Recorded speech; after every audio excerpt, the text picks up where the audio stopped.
생생경제.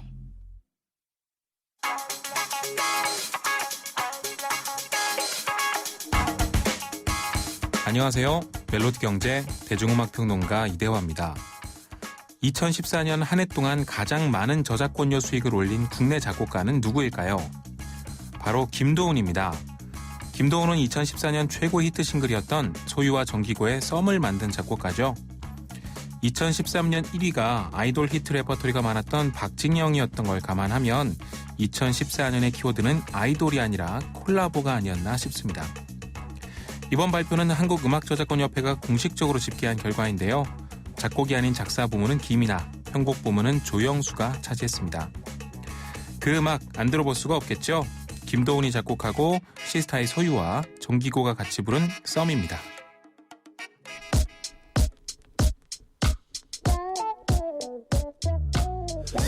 가끔씩 나도 모르게 짜증이 나. 너를 향한 마음은 변하지 않았는데 혹시 내가 이상한 걸까? 혼자 힘들게 지내고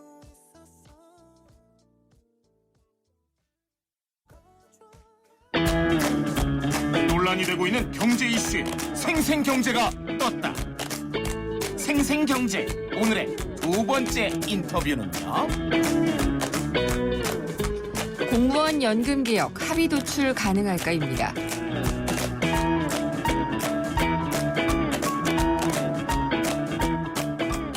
세상의 베이스가 되다 포스코 협찬으로 생생경제 3부 함께하고 계십니다. 공무원 연금 개혁. 이 정부는 꼭 하겠다는 의지는 분명히 내보이고 있습니다. 그래서 공무원 연금개혁 국민대타협기구가 활동을 해왔고요. 오늘부터 사흘간 분과 회의를 열게 되는데요. 개혁안을 내놓을 수 있을지는 잘 모르겠습니다. 앞으로 이 대타협기구의 활동은 18일밖에 남지 않았습니다. 얼마 안 남았죠. 그래서 대타협기구에서 활동을 하고 계시는 분입니다. 중앙대 사회복지학과의 김현명 교수 연결해서 자세히 얘기 들어보도록 하겠습니다. 김 교수님 안녕하십니까? 네, 안녕하세요. 네, 교수님 이 공무원 연금 개혁을 위한 국민 대타협기구 위원이신데요. 예. 이 기구가 언제부터 활동을 시작했죠? 시작된 건 작년 말부터 시작을 했고요. 국회에서 공식적으로 의결이 돼서 만든 기구고요. 3월 말까지 끝나기로 지금 시한이 돼 있습니다. 네, 그러니까 한 지금 18일 정도 남은 거죠? 예, 예. 네, 야당 추천위원이시죠, 교수님께서는요? 예. 예. 이 공무원 연금을 위한 국민 대타협기구는 그러면은 야당, 여당 의원들이 추천한 분들로 구성이 되어 있나요? 아니, 전체가 20명으로 구성되어 있는데요. 예. 국회의원들이 4분이 들어와 계시고요. 네. 강기정 새정치의원, 조원진 새누리당 의원요. 그다음에 정부 부처에서도 또 대표가 4명이 있고요. 네. 행정안전부, 그다음에 이제 이해 당사자들이 이제 공무원 노동조합이요. 이쪽에서도 한국교총 등 포함해서 4명이 들어와 있고요. 네. 그다음에 전문가하고 시민단체 추천으로 8명이 들어와서 20명이 지금 활동을 하고 있습니다. 아, 그렇군요. 예. 이제 활동이 얼마 할 수 있는 기간이 남지 않았는데 지금까지 그러면은 대타협기구 내에서는 어느 정도 이 공무원 연금 개혁과 관련한 내용들이 논의가 됐고 또 개혁안이 마련이 됐나요? 예, 정부에서 워낙 공무원연금 개혁이 시급하다고 이렇게 홍보를 많이 해서 일반 국민들도 많이 좀 진척이 됐나 이렇게 생각을 하시겠지만 네. 이 문제가 그렇게 쉬운 문제가 아니거든요. 쉽지는 않습니다. 예. 예, 외국에서도 몇 년, 심지어는 10년 넘게 그 개혁 기간이 걸리고 해서요. 네. 현재 지금 좀 냉정하게 평가를 하면 사전 조사하고 있는 단계고 아직 네. 이제 본론을 못 들어간 단계라고 말씀을 드릴 수가 있습니다. 사전조사 단계라는 것은 그러면은 각각의 그 이해를 갖고 있는 분들이 주장을 할 수 있는 그런 자료들을 모으거나 의견들을 모으거나 하는 정도라는 말씀이신가요? 예, 그렇죠. 예, 그렇게 생각하시면 크게 틀린 것은 없습니다. 그럼 본격적으로 이 토론을 하신 경우는 아직은 별로 없는 거네요? 아니, 꼭 그렇진 않고요. 네. 예를 들면 공무원 연금이 너무 많으니까 네. 이번 기회에 좀 깎아서 예. 정부의 재정 부담을 줄이자. 이게 정부 입장 아닙니까? 그렇죠. 그리고 공무원 당사자 입장에서는 이미 2009년도에 한번 연금 개혁을 해서 상당 부분 이미 깎여 있는 상태고 더 깎이면 연금의 의미가 없어진다. 네. 이게 이제 공무원들이 갖고 있는 생각이에요. 그래서 시발점이 되는 게 2009년도에 이루어진 공무원 연금 개혁. 이걸 어떻게 볼 거냐. 이게 네. 굉장히 중요하거든요. 예. 2009년도에 불충분하게 개혁을 했다고 생각을 하게 되면 이번에 확실하게 더 개혁을 해야 되는 거고 예. 2009년 개혁이 충분했다라고 논의가 이루어지면 이번에 부분적으로만 이제 미세 조정하는 이런 시각으로 접근을 하게 되는 거죠. 그래서 2009년도 공무원 연금 개혁을 어떻게 볼 것인가에 대해서 그동안 상당 부분 내부 논란이 좀 있었습니다. 아, 그래요. 그러면은 그동안에 얘기가 된 것은 어느 정도까지인가요? 2009년에 공무원 연금 개혁에 대한 이야기를 예, 모으신 거는. 2009년도 공무원 연금 개혁에 관한 게 주로 이제 초점이었고요. 그다음에 이번에 연금 개혁이 공무원뿐만이 아니라 일반 국민들을 위한 국민연금하고 기초연금, 뭐 퇴직연금 이런 부분도 손봐야 된다라는 합의가 있었어요. 예. 그 부분에 대한 논의도 좀 이루어졌는데 초점은 역시 2009년 이제 공무원연금 개혁인데요. 그렇게 예. 진행이 되고 있습니다. 예. 그렇군요. 그리고 7일인가요? 이 실무 논의를 하면서 중간 합의문을 도출했다라고 얘기를 들었는데 그럼 그때는 어떤 내용들이 담긴 건가요? 예, 그 중간 합의문은 이제 그동안 저희 특위가 만들어져서 예. 한 2달 반 동안 활동을 해왔는데 국민들한테 중간 보고 하는 거라고 이해를 하시면 될 것 같아요. 네. 특히 이제 아까 말씀드렸듯이 2009년도에 공무원 연금 개혁을 어떻게 볼 것인가 그 부분에 대해서 정부와 이해 당사자 그다음에 학자들 간에 일정하게 이제 2009년도 개혁의 효과를 이제 평가한 그 중간 보고로 이해하시면 될 것 같아요. 중간 좀 보고. 구체적으로 말씀드리면요. 예.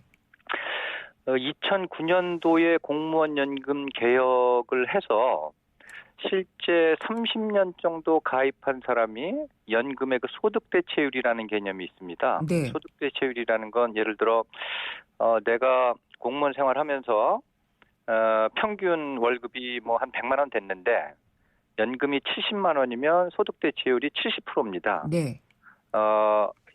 월급이 100만 원인데 연금이 50만 원이면 50%고요. 그래서 이걸 소득 대체율이라고 하는데 2009년도에 공무원 연금 개혁을 하면서 30년 가입 기준으로 70%에서 62%로 상당히 많이 삭감이 됐어요. 네. 그런데 그럼에도 불구하고 여전히 정부의 세금 부담이 많이 들어간다. 그래서 이제 정부 여당 측에서는 2009년도가 셀프 개혁이다. 공무원들이 네. 한 개혁을 못 믿겠다. 예. 그리고 10년 이상 재직 공무원들의 연금액은 삭감이 안 됐다. 이렇게 홍보를 해온 거고요. 네. 반면에 특위 활동을 하면서 새로 드러난 사실이 2009년도 연금 개혁을 한 덕분에 지난 5년간 연간 2조 원씩 공무원 연금에 들어가는 비용을 줄였어요. 그러니까 네. 지난 5년간 10조 원이 덜 들어간 거죠. 예. 만약에 2009년도에 공무원 연금 개혁을 안 했으면 추가적으로 국민들이 10조 원의 세금을 더 낼 뻔했어요. 그런데 2009년도에 연금 개혁을 해서 네. 연간 한 2조 원 정도 5년 동안 총액 10조 원을 줄여준 거죠. 네. 그래서 이 2009년도가 이제 개혁의 성과도 있었고 한계도 있었는데 이번에 발표한 그 중간 합의문에서는 공무원 연금이 장기적으로 이제 세금 부담을 좀 최소화하는 거요. 재정 안정화죠. 네. 그럼에도 불구하고 공무원들의 연금을 무작정 깎을 수는 없잖아요. 적정한 노후를 보장해줘야 된단 말이에요. 그렇겠죠. 그런 측면. 예. 그다음에 이미 연금을 받고 계신 분, 그다음에 현재 지금 공무원 생활 오래 하신 분, 그다음에 새로 들어온 공무원들 간에 좀 형평하지 못한 개혁이 있었어요. 2009년도에. 예. 모든 짐을 전부 신규 공무원들한테 다 떠맡긴 거죠. 이런 이 공무원 간의 연금의 형평성 이런 것들을 종합적으로 고려해서 이제 개혁을 하겠다. 뭐 이런 정도의 내용이 좀 들어가 있는 걸로 제가 알고 있습니다. 알겠습니다. 지금 근데 그 여야 입장도 굉장히 다르고요. 또 공무원 노조 측의 입장도 서로 다른 것 같은데 타협점을 찾을 수 있을까요? 글쎄요, 뭐 워낙 첨예한데 네. 서로가 좀 합리적인 선에서 양보를 하면 네. 공무원 우리나라 공무원들도 나라를 걱정하고 실제 현장에서 일하시는 분들인데 그렇게 무리한 안이 아니면 수용을 할 수 있다 저는 이렇게 생각을 하고 네. 다만 이제 서로가 이해하고 동의하기까지는 상당한 시간이 좀 걸릴 것 같다 이런 생각은 좀 듭니다. 네, 상당한 시간이 걸리는데 18일밖에 안 남았어요. 예, 예, 그래서 예. 28일까지 개혁안 나올까요? 글쎄요, 지금 당장은 좀 어렵겠다고 봐야 되는데, 근데 저는 개인적으로요, 네.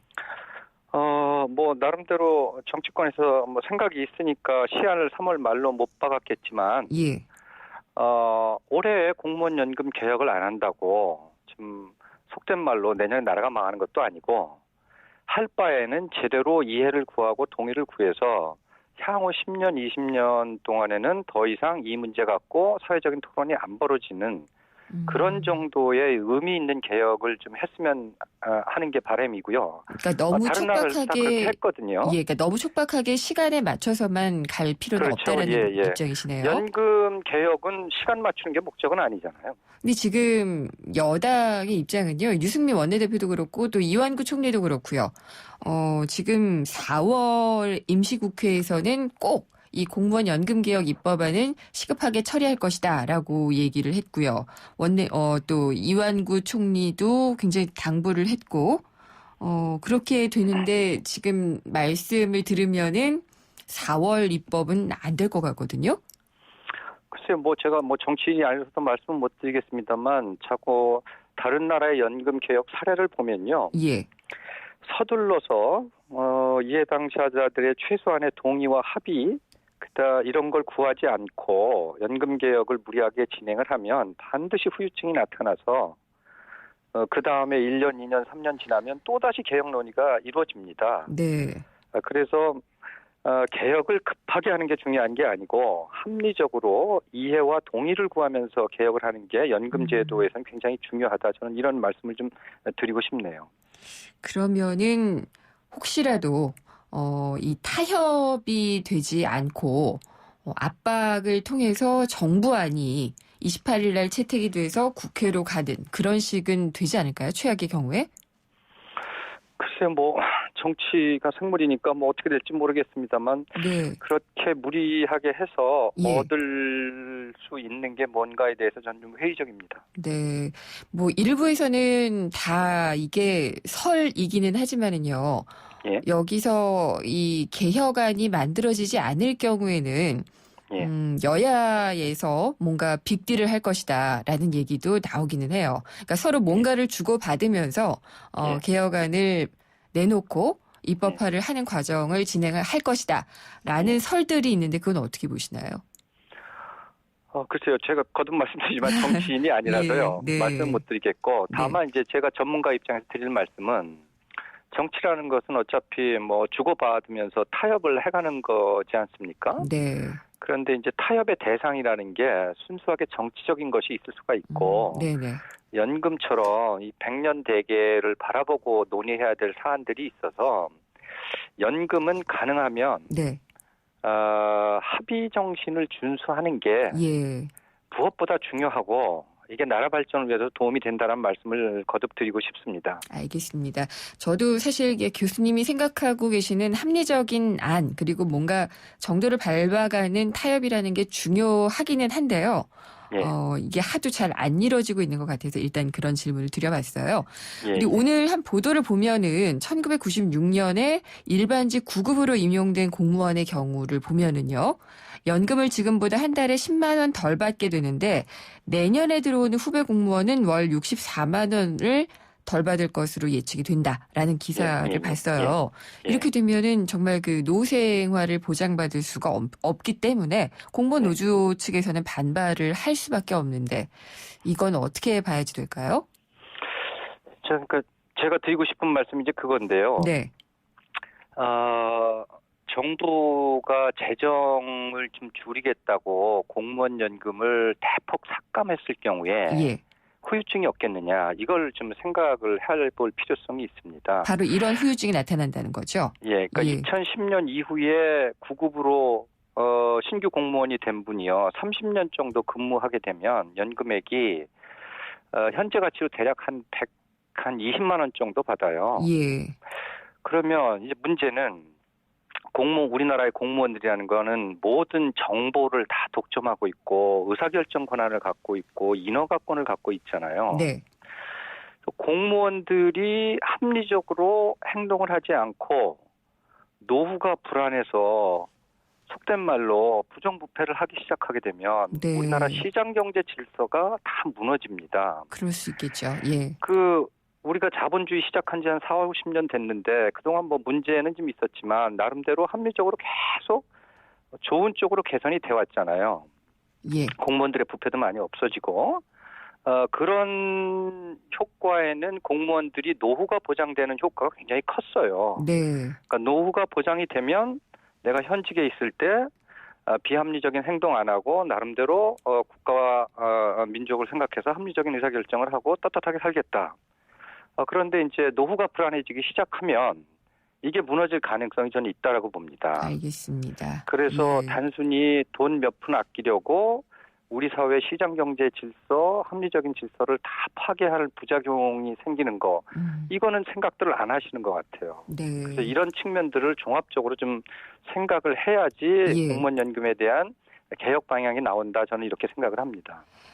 그렇다면은 지금 이제 국민대타협기구 위원으로도 계시고요. 교수님은 공무원 연금 개혁은 어떻게 개혁되어야 한다라고 생각을 하시는지요? 아니면은 그냥 뭐 이대로 둬도 좋다라고 생각을 하시는지 여쭤보고 싶네요.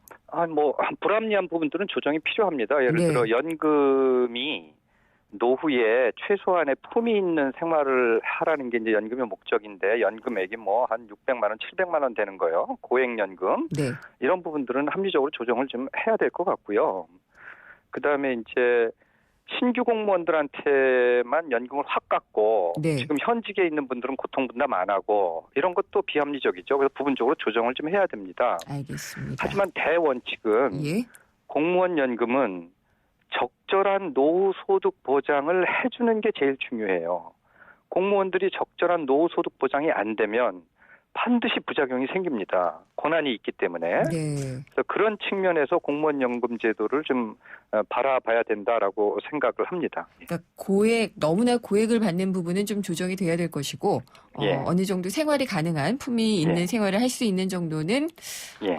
받아야 된다라는 예. 말씀으로 듣도록 하겠고요. 일단 개혁안을 도출하시기를 기대를 해볼게요. 개혁안이 노력해야겠죠. 예. 개혁안이 안 나온다고 하더라도 정부안은 그대로 추진을 한다라는 얘기를 들었기 때문에 그렇게 예. 되면 오히려 더 안 좋은 방향으로 갈 수도 있을 것 상당한 혼란이 같아요. 생길 겁니다. 네, 오늘 말씀 잘 들었습니다. 감사합니다. 예, 감사합니다. 공무원 예. 연금 개혁을 위한 국민대타협기구 위원으로 일하고 계신 중앙대 사회복지학과의 김현명 교수와 얘기 나눠봤습니다. 차오가 같네 차오가 같아 2588이 왜 차오가 같냐고요? 고객님 제발 한 번만 눌러서 확인해 주세요. 왼쪽 오른쪽 차오가 완전 같은 대리운전 번호죠? 응답하라 2588 응답하라 2588. 네, 생생경제 잠시 후 4부에서는요. 경제뉴스 뒤집기와 은퇴 솔루션이 준비가 되어 있습니다. 경제뉴스 뒤집기에서는요. 지금 경제부처와 재계를 뜨겁게 달구고 있죠. 최저임금과 소득주도 성장론에 대해서 자세히 짚어보겠고요. 은퇴 솔루션에서는 소셜미디어에서는 많이 얘기가 되는 겁니다. 노후에 대한 관심 키워드 어떤 것들이 있는지 빅데이터로 노후를 한번 보도록 하겠습니다. 궁금한 점이나 의견 있으시면은요. 문자는 유료 문자입니다. 짧은 문자 50원, 긴 문자 100원이 부과되는 휴대전화 우물정의 0945번 또는 YTN 라디오 앱 예스를 통해서 남겨주시면 됩니다. 잠시 후 4부에서 뵙겠습니다. 경제를 위한 바른 시각, 본질에 다가가는 심층 분석, 가치를 추구하는 정확한 해석. YTN 라디오 김윤경의 생생경제. 서윤이 엄마. 민호 아버님. 당신의 이름 대신 누구 엄마, 아빠로 불리는 일이 많아졌다면 악사 자동차 보험과 만나세요. 당신과 자녀에게 꼭 필요한 보장을 다이렉트로 더 저렴하게, 모바일로 간편하게. 악사 다이렉트. 가입 시 유의사항을 꼭 확인하세요. 이건 왜? 뉴스에선 볼 수 없었던 뉴스 속 스토리. 경제 뉴스 뒤집기 한판. 모든 사람이 꿈꾸는 내일 롯데건설 협찬으로 김은경의 생생경제 4부 시작하겠습니다. 경제뉴스 뒤집기 시간인데요. 오늘은 이필상 서울대 추빈 교수와 함께 얘기 나눠보도록 하겠습니다. 교수님 안녕하십니까? 예, 안녕하세요. 네. 소득주도 성장론 다시 한번 좀 힘을 받고 있어요. 최경환 경제부총리가 임금을 올려야 된다라고 얘기를 했기 때문인 것 같아요. 네네. 예. 소득주도 성장론이라는 것이 2010년 국제노동기구가 제기한 경제 성장 방법론인데요. 네. 한마디로 근로자들의 임금을 올려서 그 돈으로 소비를 하게 하자. 그래서 경제를 살리자는 건데요. 근로자들에게 임금을 더 줘서 소비가 늘면은 물건이 잘 팔리니까 기업들의 투자도 늘고 일자리도 늘 것이 아니냐 이런 논리거든요. 근데 우리나라의 경우 아까 말씀하신 대로 이 소득주도 성장론이 나온 배경은 최경환 경제부총리가 이 얘기를 이제 꺼낸 건데요. 네. 문제는 사실 디플레이션이었습니다. 지난달 우리나라 소비자 물가 상승률이 0.5%인데 담배값 인상 요인 0.6%를 빼면은 실제 소비자 물가 상승률은 마이너스 0.1%거든요. 네. 그렇지 않아도 경기가 침체 상태인데 물가가 마이너스로 돌아서니까 기업 투자가 더 위축되고 소비자 지출이 더 줄어들 가능성이 커졌다는 것이죠. 그렇게 되니까 이제 정부가 임금을 올려서 소득주도 성장을 해야 되는 건 아니냐 이래서 이제 논의가 시작된 겁니다. 근데 중요한 사실은 예. 우리나라의 경우 과연 이 방법론이 실효성이 있겠느냐 하는 것인데요. 예. 임금을 올려줄 수 있는 기업이 대기업 정도입니다. 중소기업이나 자영업자들은 임금 인상 여력이 거의 없습니다. 또 문제는 이 임금을 올릴 수 있는 기업들도 반발이 크다는 건데요. 경청 같은 데서는 이미 올해 임금 상승률 1.6% 이내에서 결정하라 이렇게 권고까지 했거든요. 네. 그래서 이제 이것이 실천되기도 쉽지 않고 실천된다 할지라도 과연 실효성이 크겠느냐에 대해서는 의문이 있는 건 사실입니다. 근데 미국 같은 경우에도 최저임금을 올렸고요. 네. 또 아베 신조 일본 총리 같은 경우에도 비슷한 이 캠페인을 벌이고 있잖아요. 예. 예. 근데 기업들이 잘 동참을 하고 있나 모르겠어요. 그것이 쉽지는 아닌데요. 이제 예. 중요한 거는 그 나라의 경우는 그 경제 전반적으로 봤을 때 이제 돈을 풀면서 경제가 돌기 시작했거든요. 네. 그런 차원에서 이제 정부가 임금 인상을 좀 해줬으면 좋겠다. 그래서 최저임금 같은 걸 올리면은 기업들이 수용할 수 있는 어떤 여력이 좀 있다는 것이거든요. 근데 우리나라는 지금 중소기업들은 이제 굉장히 경영이 어렵고요. 자영업자들은 거의 지금 연쇄부도 상태고요. 이렇기 때문에 대기업들은 어느 정도 여력이 있습니다. 그렇지만 이제 고용의 대부분을 차지하고 있는 중소기업과 자영업자들이 이제 여력이 없다 보니까 미국과 일본과는 조금 상황이 다르다 이렇게 봐야 될 것 같습니다. 그러면 대기업만 올릴 여력이 있으니까 올리게 되면은 대중소기업 간의 소득 양극화는 더 벌어지겠군요.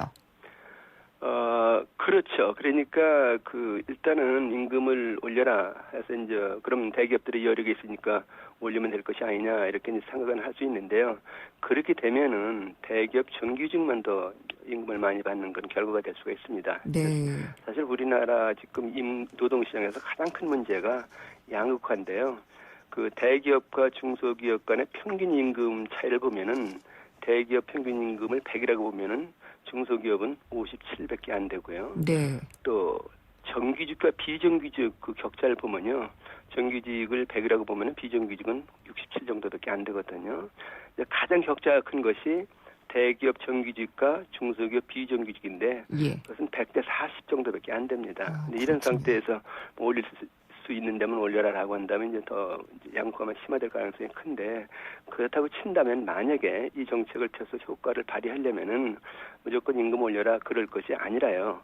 그 대기업에서 발생하는 그런 어떤 이익들이 좀 밑으로 내려올 수 있게끔 낙수 효과가 있게끔 어떤 정책을 펼 필요가 있다는 것이죠. 예.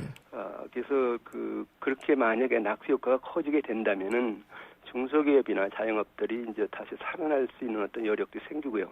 또 임금을 많이 주면은 이제 경제 저변에서 그 서민들이 그리고 노동자 근로자들이 이제 아무래도 임금을 많이 받게 되니까 소비가 늘어나게 되겠죠. 그럼 이제 경제 근본적인 동력이 생길 수가 있겠죠. 그런 어떤 접근을 해야지 이제 무조건 임금 올려라 이런 건 좀 문제가 있는 것 같습니다.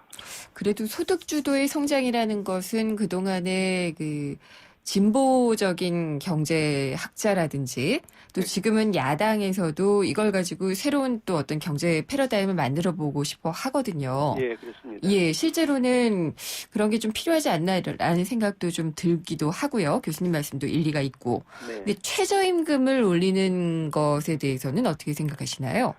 최저임금 올릴 수만 있으면은 아주 좋은 정책이죠. 네. 근데 지금 최저임금을 주는 곳이 대부분 예. 영세 중소기업이나 자영업자들이거든요. 네. 근데 이걸 올릴 경우에 물론 뭐 정말 거기서 알바 등 이렇게 이제 그 취직을 해서 돈을 버는 사람들은 좋겠죠. 그리고 소비도 늘릴 수 있고 그래서 이제 어떻게 보면 경제 저변의 활력이 예. 생겨난다라고 볼 수도 있는데 문제는 이 영세 자영업자, 영세 중소기업 이 사람들이 최저임금을 올려줄 수 있는 여력이 부족하다는 겁니다. 그래서 지금도 결국 수지가 안 맞아서 많이 문을 닫고 있는데 네. 최저임금을 이제 대폭으로 올린다라고 할 때는 이제 영세 중소기업 자영업자들이 쓰러질 수가 있거든요. 그러면 네. 그나마 일자리가 더 준다는 것이고요.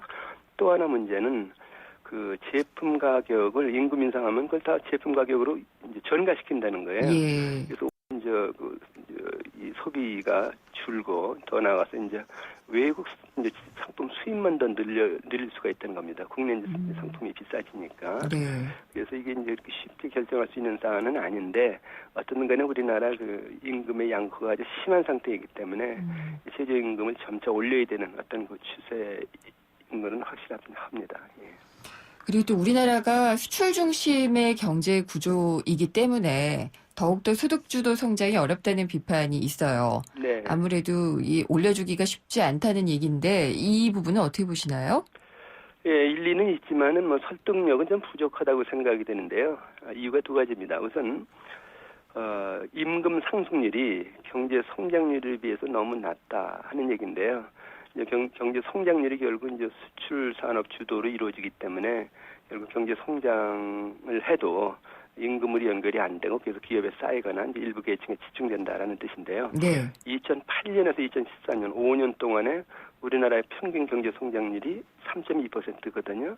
근데 근로자들의 임금 상승률은 1.3%밖에 안 됩니다. 그러니까 경제가 성장을 해도 근로자들에게 다 배분이 제대로 안 된다. 최소한 평균도 안 된다라는 네. 건데 이렇게 되니까 그건 누구를 위한 성장이냐. 근데 지금 정말 서민들이 어렵고 이제 실직자가 많은 상태에서 이거는 좀 문제가 있지 않느냐. 그런 면에서 본다면은 수출 중심의 산업이다. 만약에 임금을 올리면 오히려 수출 산업 경쟁력이 떨어진다. 네. 그러니까 경제가 더 어려워진다. 이런 논리가 이렇게 설득력을 얻기가 좀 어렵다는 것이고요. 또 하나는 그 수출 의존도가 높다. 그러니까 임금 인상 어렵다 이렇게 이제 주장을 하는 것이 기업들 보고 손해 보면서까지 임금 많이 올려줘라 그런 건 아니거든요. 네. 이익이 생기면은 그것을 가급적이면 이제 근로자 임금으로 인상해라 그런 어떤 논리입니다. 그럼 이제 기업들이 뭐라 그러냐 하면은 사내 유보금이 그러면 굉장히 이제 줄어드는데 사내 유보금이 없으면 그러면 어떻게 투자를 하고 어떻게 생산 시설을 확장하느냐 뭐 그런 어떤 이제 반론을 제기할 수 있어요. 근데 그 사업을 확장하거나 새로운 투자를 할 때 꼭 사내 유보금까지 할 필요가 없다는 겁니다. 그러면요? 주식을 발행하면 되거든요.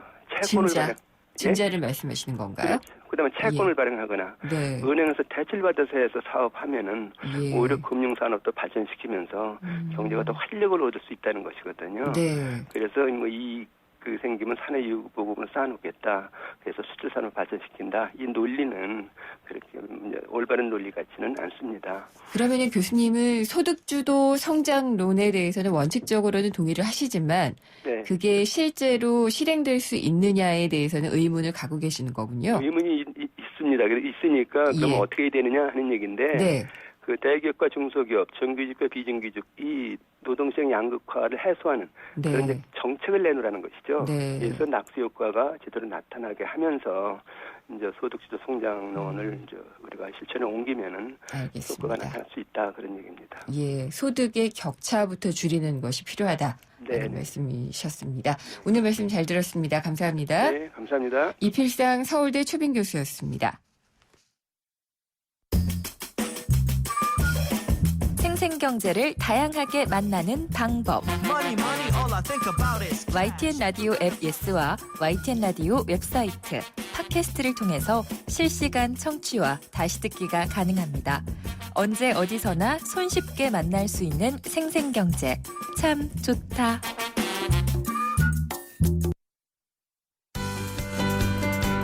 행복한 미래를 위하여 은퇴 솔루션.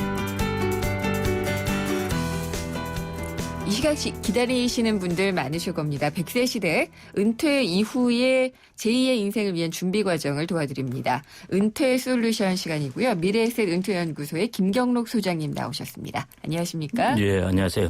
예. 김경록 소장님은 항상 이렇게 시대를 많이 앞서가시는 것 같아요. 시류나 이 트렌드를 상당히 많이 읽으시더라고요. 읽으려고 노력을 하고 있습니다. 예, 그래서 오늘도 보니까 빅데이터를 통해서 노후를 알아보는 그런 주제를 가지고 나오셨던데 빅데이터를 통해서 어떻게 알아볼 수가 있을까요? 네, 요즘 이제 소셜 미디어가 대세이지 않습니까? 네. 이제 사람들이 많은 정보를 거기서 유통하고 있는데요. 그래서 그 소셜 미디어에 과연 사람들이 노후에 관해서 어떤 이야기들을 하고 있으며 그래서 저희들은 어떤 이야기에 초점을 맞추면서 최근 한 3, 4년 동안에 관심이 부쩍 증가한 이야기들이 과연 무엇일까? 이것들을 이제 찾아보았습니다. 그래서 한 5가지 정도로 이제 찾아서 그런 이제 노후에 관한 이제 키워드 5가지 키워드를 한번 뽑아봤습니다. 재미있는데요? 재미있다기보다는 저는 이제 앞으로 닥칠 일이니까 흥미가 있는데 어떻게 조사를 했고 그 5가지가 어떤 키워드인지 소개해 주세요. 저희는 이제 소셜 미디어라고 그러면은 뭐 블로그나 트위터나 이런 여러 가지 커뮤니티 이런 쪽을 이제 다 조사를 합니다. 그런 쪽을 조사를 하고 2011년부터 2014년 상반기까지 그 많은 이야기들 중에 이제 노후에 관련된 어떤 관련어, 연관어들이 있었느냐 하는 부분을 이제 조사를 했고요. 그중에 이제 급상승한 5가지가 이런 단어입니다. 첫째가 홀로. 예. 두 번째가 친구. 그다음에 일, 여행, 텃밭. 예. 이 5가지가 뽑혔습니다. 홀로. 이거 왠지 알 것 같으면서도 어떤 내용인지도 궁금하네요. 홀로가 이제 이게 언급 순위에서 많이 상승했는데요. 61위에서 44위로 뛰어 올라왔습니다. 이제 이게 이제 홀로와 함께 언급된 단어들이 보면은 이제 아프다. 외롭다, 이런 쪽 단어도 있고요. 그다음에 이제 즐겁다도 있습니다. 이게 이제 상반된 건데요. 우리나라가 지금 이제 1인 가구가 대세이지 않습니까? 현재 이제 4분의 1 정도가 1인 가구 수고요. 전체 노인 1인 가구 수를 보면은 전체 가구 수에서 대략 6%를 넘습니다. 독거 노인이라고 봐야지 되는 분들인가요? 그리고 2030년 정도 되면은 전체 가구 중에 노인 1인 가구 수만 하더라도 거의 지금의 한 2배 정도로 증가하게 되거든요. 그런가요? 그러면서 이제 2가지 이게 관심이 생깁니다. 첫째는 이제 걱정이 많이 되는 거죠. 혼자 아프기도 하고 혼자 이제 시간을 보내야 되기도 하고 이제 이런 걸 어떻게 해야 되느냐 하는 부분에 이제 단어가 연관되어서 나오기도 하고요. 홀로에서는 또 하나는 또 이제 홀로 여행을 다니고 홀로 이제 자식이라든지 이런 쪽에 대한 그 지금까지의 이제 부담을 좀 떨쳐버리고 홀로 시간을 보낼 거에 대한 기대 이런 거와 이제 같이 나타나고 있는 것 같습니다. 다만 이제 재미있는 것이 홀로라는 순위는 많이 올라간 것에 비해서 가족의 언급 순위는 좀 거의 비슷하거나 조금 떨어졌습니다. 그거는 뭐랄까요? 그러니까 사별을 할 경우에는 어쩔 수가 없는 경우가 있지만은 그냥 뭐 이혼, 황혼혼도 많이 맞습니다. 하시니까 이제 자유롭게 살겠다 이런 의지가 좀 발휘 된 것 같네요. 그것도 있고 이제 그거는 후자는 이제 자유로운 의지고 전자는 이제 뭐 자기의 의도적인 목적 아닌 다른 비자발적으로 홀로가 되었을 때 그 이제 견뎌내야 될 삶. 요즘 또 이제 미디어에 보면 일본은 이미 이제 그 고독사 이런 말이 있지 않습니까? 그래서 로봇을 하나씩 주더라고요. 로봇이 이제 다 체크하는 거죠. 건강 상태나 이런 것들. 그렇습니다. 그뿐만 아니라 고독사에서 제일 중요한 거는 이제 외로움입니다. 그게 이제 홀로로 나타난 것이거든요. 그래서 그 부분이 이제 좀 많이 나타났습니다. 홀로와 또 같이 많이 언급된 단어가 친구잖아요. 가족은 줄어들고 친구는 늘어나네요. 그렇습니다. 이제 친구하고 관련돼 가지고 이제 자녀가 있는데요. 네. 이 응급수로 따지자면은 쉽게 말하면은 친구는 뜨고 자녀는 진다 이렇게 보시면 될 것 같습니다. 자녀 애프터 서비스 해주시는 분들이 많아서 이제 싫다 이런 걸까요? 예, 이제 그 너무 큰 부담을 지는 것 예. 그리고 자녀에게 너무 크게 기대하는 것 이런 부분이 이제 급하게 변하고 있는 것 같습니다. 네. 응급수를 보면은 자녀는 21위에서 28위로 응급수가 오히려 하락했습니다. 그런데 친구는 31위에서 25위로 응급수가 더 많아져 가지고요. 네. 오히려 자녀와 친구의 노후에 관한 응급수에 있어 가지고는 이제 역전이 되었습니다. 그렇군요. 예, 예. 그래서 이제 그 또 좀 재밌는 게 있는데요. 노후 플러스 여행. 그러니까 노후에 여행을 가고 싶다. 네. 이거하고 관련해서 이제 제일 많이 언급되는 거는 자신하고 친구입니다. 그러니까 네. 혼자 여행을 가든지 친구하고 여행을 가든지입니다. 부부는 아니에요. 부부는 그 순위가 좀 많이 떨어졌습니다. 순위가 한 8위를 하다가요. 네. 2014년에는 13위로 떨어졌고요. 그다음에 아내와 남편 이것도 네. 각각 순위가 떨어졌습니다. 그러니까 어쨌든 나 혼자 편하게 가든지 이든지 친구. 예, 마음이 맞는 친구랑 같이 여행을 하면서 노후를 즐기겠다. 그래서 친구의 중요성이 많이 증가하는 것 같습니다. 그렇죠. 이 부부들 가면은 많이들 싸우고 오시더라고요. 예, 일본에 아는 필자 한 분 수필가가 계신데요. 네. 그분도 보니까 이제 여자분이십니다. 나이 드셔서 여행을 가는데 여고 동창 길이 간다고 그러고요. 일본도 이렇게 부부가 잘 안 간다고 그럽니다. 나이 그렇군요. 들어서. 그것도 일본 따라가는군요. 아시아 문화가 네. 아닐까 그렇게 생각이 됩니다. 아, 그렇군요. 예. 그리고 이제 노후에 있어서 중요한 키워드 하나가 또 일이잖아요. 예. 당연히 일일 것 예. 같아요. 이게 이제 사실은 제일 노후에 대한 키워드로서 중심으로 떠올랐습니다. 네. 이전에는 이게 2011년에는 한 30위 하다가 이 응급수가 1위로 뛰어 올랐습니다. 아, 일이 1위예요? 예. 크게 상승했습니다. 그 일하다뿐만 아니라 이제 일자리, 사업, 창업 여기에 대한 언급도 이제 크게 증가했습니다. 근데 이제 일에 대해서 두 가지 측면이 있습니다. 하나는 내가 노후를 조금 보람차고 시간을 보람있게 보내기 위해서 일자리를 찾는 것과 그다음에 이제 자기의 이제 생활비를 마련한다든지 이런 목적으로 일을 찾는 것이 있는데 후자 쪽이 거의 대부분이라는 것입니다. 네. 그래서 언급되는 것이 이제 직장에서 밀려난다든지 복지가 부족한다든지 일자리가 부족하다 뭐 이런 쪽 단어가 많이 언급됩니다. 그래서 이런 목적 때문에 그 일에 대한 언급이 많이 크게 증가한 것 같습니다. 지금 은퇴하신 분들에게 있어서는 예. 이게 참 일이 준비되지 않은 상황에서 일을 해야지 되는 상황이라 많이 어려우실 것 같고 저희 같은 경우에는 일이 중요하다는 걸 많이 듣기 때문에 그래도 그나마 준비할 시간은 있는 것 같아요. 예, 지금 은퇴하시는 분들도 이제 워낙 여생이 길기 때문에요. 네. 한 2, 3년 준비를 하시면 됩니다. 네. 그 기간을 잘 가지시는 게 좋을 것 같습니다. 그리고 마지막으로 남은 키워드가 여행하고 텃밭이거든요. 여행은 아까도 좀 언급이 되긴 했는데요. 이제 여행 텃밭이 왜 언급되냐를 간단하게 이제 말씀드리면은 여행은 일종의 노후의 로망입니다. 아, 그렇죠. 많은 사람들이 이제 해외 여행, 국내 여행하면서 일종의 노후의 여유, 로망 이런 걸로 이제 언급되고 있고요. 텃밭은 이제 그 자신의 힐링 공간입니다. 왜 그러냐면 이전 같은 경우에는 시골 이런 쪽에 언급이 많았는데요. 이제 시골의 언급은 줄어들고 대신 텃밭의 언급이 많아졌습니다. 그러니까 뭐 내가 사는 곳과 멀지 않은 그렇습니다. 곳에. 경기도, 시골 이런 쪽 언급이 자꾸 순위가 떨어지고 있고요. 그렇군요. 자기 바로 옆에 공간에서 힐링 공간을 마련하고 싶다는 것입니다. 저도 베란다에다 텃밭 가꾸고 있습니다. 예, 그러면은 이 노후의 5가지 키워드가 홀로, 친구, 일, 여행, 텃밭. 이거든요. 요걸 5가지를 종합적으로 정리를 해주신다면요. 이게 참 재미있게 구성되어 있습니다. 홀로와 친구를 보면은 자신의 관계입니다. 자신을 둘러싼. 자기가 홀로 있든지 관계를 가지든지 하는 부분이고 이제 일하는 것은 돈입니다. 그다음에 여행과 텃밭은 자기가 어떻게 노후의 시간을 보낼까 하는 부분입니다. 여유를 가지면서 보내는 것, 자신의 힐링 공간을 마련해서 노후의 시간을 보내는 것 이렇습니다. 그래서 5가지 급상승한 키워드를 결국 다시 한번 재분류해 보니까 결국 관계, 돈, 시간 이렇게 네. 됩니다. 그래서 노후에는 참 재미있게 이 소셜미디어에도 그런 게 잘 나타나고 있는데요.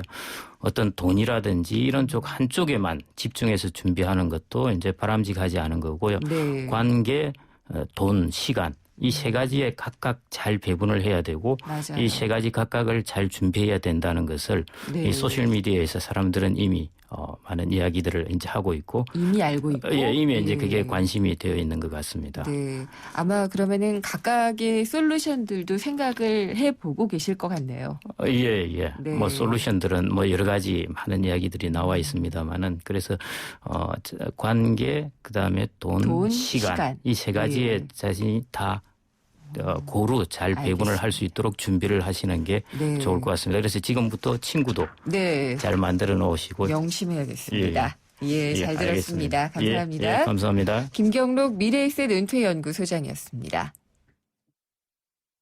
에이스 고객 이정재, 침대를 말하다. 가구는 디자인만 보고 사도 되지. 근데 침대를 그렇게 잡아놔.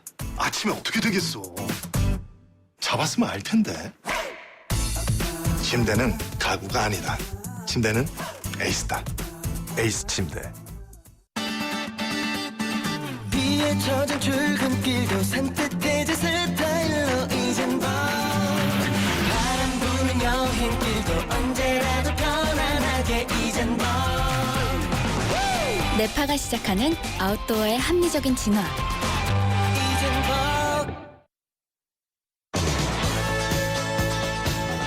네, 김윤경의 생생경제 오늘 준비한 순서는 여기까지입니다. 생생경제 홈페이지와 팟캐스트 또 스마트폰 애플리케이션 예스를 통해서 오늘 방송된 내용 다시 들어보실 수가 있고요. 다시 듣기들 많이 하시는데 생방은 매일 하고 있습니다. 월요일부터 금요일까지 3시에서 5시까지 생방을 들어주셔도 됩니다. 저는 다음 시간에 찾아뵙겠습니다. 김윤경이었습니다.